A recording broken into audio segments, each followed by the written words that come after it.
for the masses.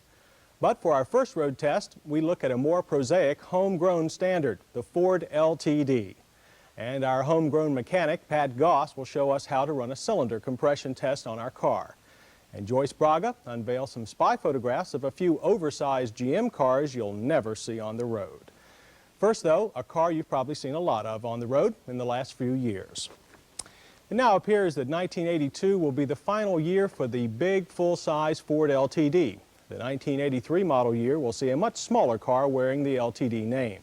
So we thought it proper to take a look at the last large family sedan to be built by Detroit's #2 automaker, at least for the foreseeable future.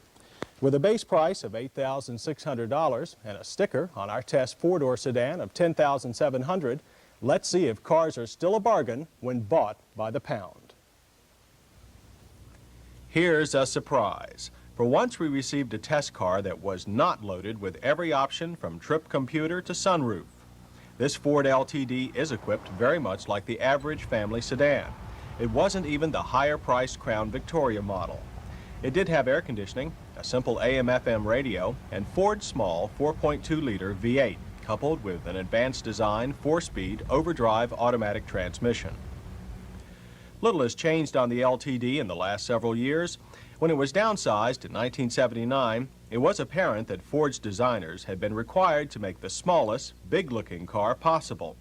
The trick was to provide old-time LTD buyers with even more generous interior room and trunk space. Despite that being a tall order, one look at the LTD's long slab sides and upright greenhouse effect would indicate that all commands were carried out. And indeed, I'd almost forgotten what it was like to stretch out in a full-size car. Our LTD had a firm bench seat with a center armrest and a good-grade, very durable vinyl upholstery. The dash is simple and very American. Wood tone stretches from door to door in a tasteful manner, but gauges are limited to speedometer and fuel. You make do with warning lights for everything else. Ford uses steering wheel stalks for many controls, but only the push-lever horn should cause any confusion. In the back seat, room for 3 adults. We found plenty of leg room, even with a tall driver in front, good knee and head room, and windows that actually roll down. The trunk is huge, if somewhat strangely shaped. The full-size spare overhangs and reduces space somewhat, but all our bags, plus quite a bit more, could find happiness in there. The engine compartment, however, looked crowded, lots of hoses and wires, despite the fact that the resident V8 is the smallest engine offered. However, all normal maintenance items were accessible. I was impressed with the automatic overdrive transmission. Unlike many of the newer fuel-saving slush boxes, this one was very smooth with a minimum of downshifting for hills. Power from the 255 cubic inch V8 was limited, but much smoother than many 6-cylinders the same size. A pity that this engine, too, is to be discontinued. Steering, power ball type, was pretty numb, but quick. Soft springs produced a lot of roll-in turns. On the other hand, the marshmallow ride of older highway cruisers is long gone, and handling is more than respectable given the LTD's 3,700-pound weight. Our staff subjected the LTD to the passing acceleration test. Going from 40 to 55 miles per hour, we got a slow 6.3 seconds, but that's not as slow as we expected. We rate the performance in our 500-foot stoplight to stoplight test as fair. Our big sedan took 10.4 seconds and reached 51 miles per hour. But when you really get down to brass tacks, tackling the quarter-mile run, there's no getting around it. 20.8 seconds and 69 miles per hour is slow. In total, we weren't displeased with the LTD. Many cars with more horsepower per pound have fared no better. A turning diameter of just over 39 feet was recorded, once again a number within reason for such a big car. Since Ford sells a lot of LTDs to police departments, it was assumed that the basic suspension system must be able to take a lot of action. But even without heavy-duty springs, this Ford made a respectable showing through all of our handling maneuvers.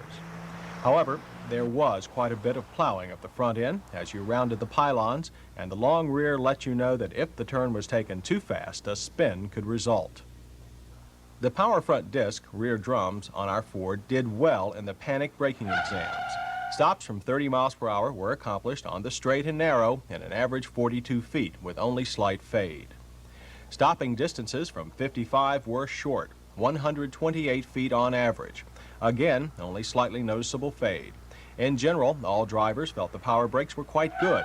However, at higher speeds, there may be a problem with the long rear end wanting to swing ever so quickly into the next lane. Ford has made a lot of noise over the years about how quiet their LTD really is.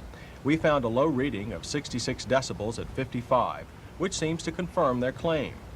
Ford and the government also claim an EPA fuel economy rating of 18 city, 26 highway.